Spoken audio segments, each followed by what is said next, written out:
Concluding the David Lean triple bill, A Passage to India, next on BBC Two. Meet Ray. I used to be a builder in Portsmouth. And Paul. I live in the spirit world. A 2,000-year-old doctor. I use Raymond's body because I have no body of my own. Right, here we go. I believe in life after death, so it's very easy for me to believe that someone from the spirit world could come back to this earth and work through a medium like me. More true life secrets of the paranormal. Yes. Got it. Thursday at 8 on BBC Two. Jostling at the starting grid from the Formula 2 motoring team, growing old fast. The vintage drivers who've no interest in a bus pass. Top Gear, winner of the wacky races, taking the lead on Thursday. 11 boys driving one of those sunshine variety coaches. Then on Friday, Motorsport takes up the Top Gear Challenge. So tighten up your seatbelt and lock up your granddad for Motoring Mania on BBC Two.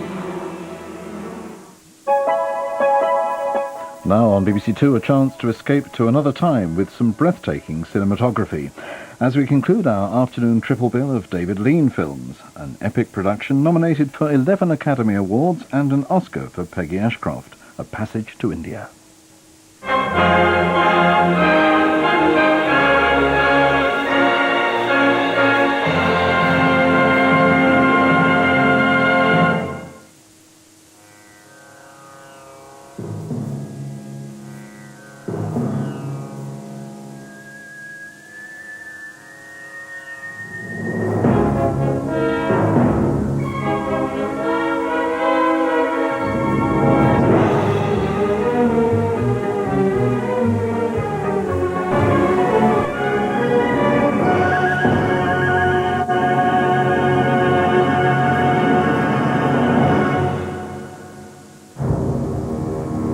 This Monday, BBC Two presents the most illustrious list of contributors ever assembled for one of film and television's most glittering award ceremonies.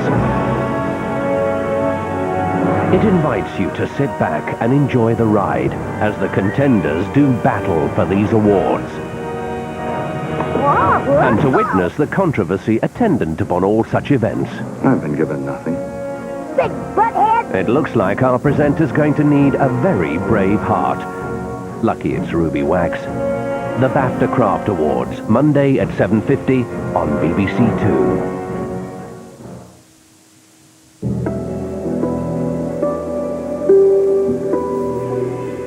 On BBC Two now, a chance to catch up with this week's notable news.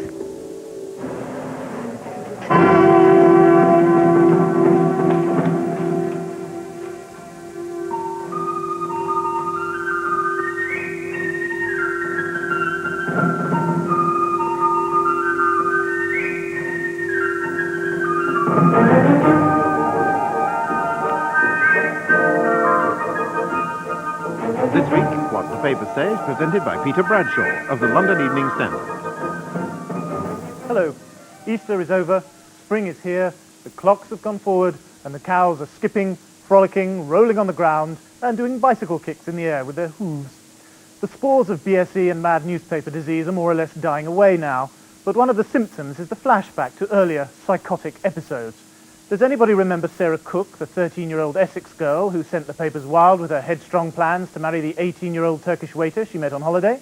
The Observer does. Theirs was a love story that shook the world. But the screen version is having problems with the leading man. The Turkish waiter, Musa Komiac, is playing himself in a movie version of their love story. The dialogue, as Chris Nuttall reported from on location, was a profound joy. Musa. Maybe you will come again next year. Sarah. I don't want to go. Musa. But your parents are going. Sarah. Can I stay? Musa. How can you? Sarah, crying. Now I understand you don't want me, and what you said about fat girls is a lie. I don't know.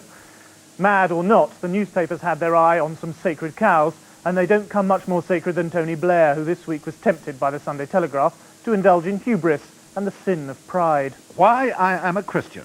All right, Tone, we give up. Why are you? My view of Christian values led me to oppose what I perceived to be the narrow view of self-interest that conservatism, particularly its modern or right-wing form, represents. Quite.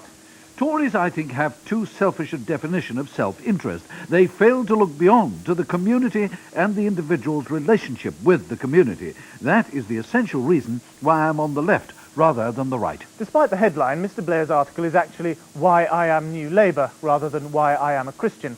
The tenets of Christian teaching in themselves are taken as read and prudently left unexamined. So, was the Sunday Telegraph infatuated by the Labour leader's muscular Christianity, or did it just want to give him enough rope to hang himself? The pundits the next day formed into a lynch mob. It was only a matter of time before Tony Blair co-opted God onto his kitchen cabinet. Thundered the Daily Star. His message that Tories can't be Christians and the implication that his brand of middle-class socialism is the only way adds up to breathtaking arrogance. Surely he can't expect the voters to swallow such sanctimonious tripe. Oh, he can. And it infuriated and fascinated the middle-brow Conservative papers in equal measure.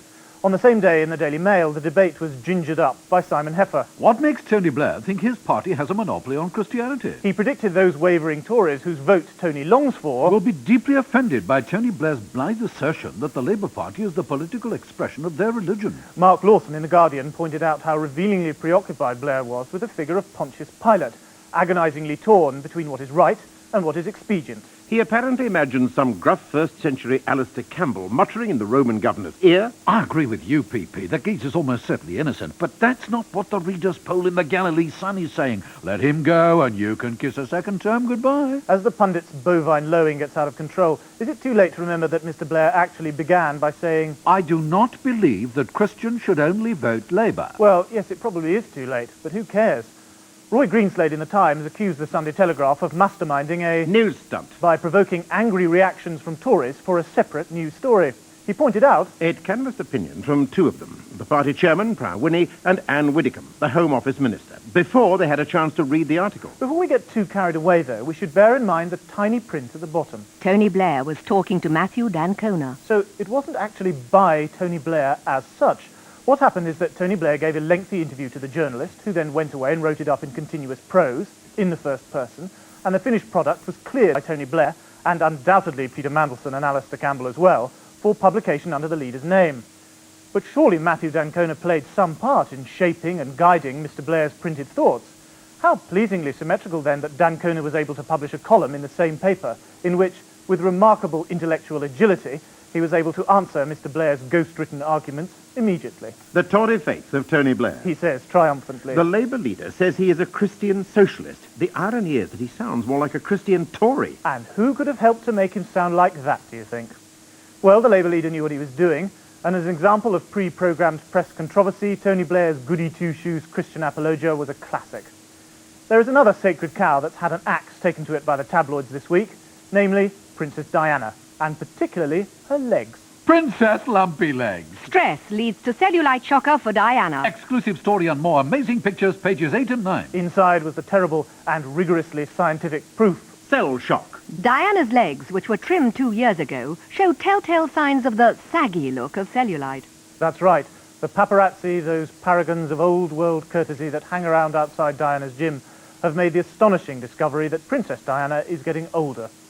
For those of us not up to speed with the scientific terminology, the people explained... Cellulite is caused by swollen fat cells beneath the skin. Really? Fibrous tissue between the cells causes ugly dimples and pits. And the pits is certainly where we were as the people crowed... Even Diana can't escape lumpy thighs. That will cheer up millions of women. It certainly cheered up a number of lumpy journalists who rushed forward with sympathy and advice. By the mid-30s, cellulite will inevitably rear its ugly orange peel head. The Mirror was very sympathetic as well. Why even a fit princess can wobble. Reassuringly, the Mirror told its readers... Sharon Stone, Elle Macpherson, Patsy Kensit and Demi Moore have stunning figures, yet all have battled with cellulite. Blimey, this cellulite, it's no respecter of celebrities, is it?